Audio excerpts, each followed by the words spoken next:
নমস্কার, আমি পিউ হালদার প্রতিদিনের মতো আবারও একটা ব্লগ নিয়ে এসে হাজির। হ্যাঁ, আরে পিউ কি করছে এখানে? তুমি কিসের ভিডিও করছো? আরে থামো থামো থামো, জাম পাড়ছে জাম। হ্যাঁ, এর আগের দিনও আমি দেখেছিলাম যে জাম পাড়াপাড়ি চলছিল, কিন্তু সেদিন আমার পকেটে পয়সা ছিল না বাপু। আজ আমি কিন্তু পকেটে পয়সা নিয়ে এসেছি, যদি জাম পাড়া হয়। হ্যাঁ, আমি জাম কিনবো। তো দেখো জামগুলো কি পাকা পাকা জাম তোমরা দেখতে পাচ্ছ, আর তেমনি মিষ্টি।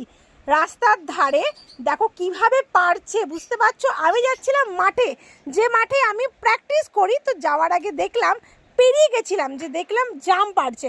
আবারও আমি গাড়িটাকে ঘুরিয়ে নিয়ে এখানে আসলাম। শুধু জাম নেওয়া নেই বাবু, আমি কিন্তু একটা সময়ও নষ্ট করি না, জামও নিচ্ছি আর ভিডিওটাও তোমাদের জন্য আমি রেডি করছি, যাতে তোমরা ভিডিওটা ভালো করে দেখতে পারো আর এনজয় করতে পারো আর একটা ভালো দেখে কমেন্ট করতে পারো। যাই হোক, এখানে আমি একটা ক্যারি ব্যাগ দিয়ে দিলাম আর নিয়ে নিলাম হচ্ছে 250 জাম। 30 টাকা বলছিল, আমার কাছে 27 টাকাই ছিল। তো আমাকে 27 টাকায় দিয়ে দিল 250 গ্রাম জাম। না 250 গ্রাম না, 250 গ্রাম থেকে কিন্তু একটু বেশিই দিয়েছিল। যাই হোক, দারুণ লাগছিল, খুব ভালো লাগছিল। দেখো নর্মালি যদি বাজারে যাই, বাজারে গেলাম জাম নিয়ে নিলাম, আর এটা চোখের সামনে দেখছি জামটা পারছে বাঁশ দিয়ে ঝাঁকিয়ে ঝাঁকিয়ে, জাল দিয়ে।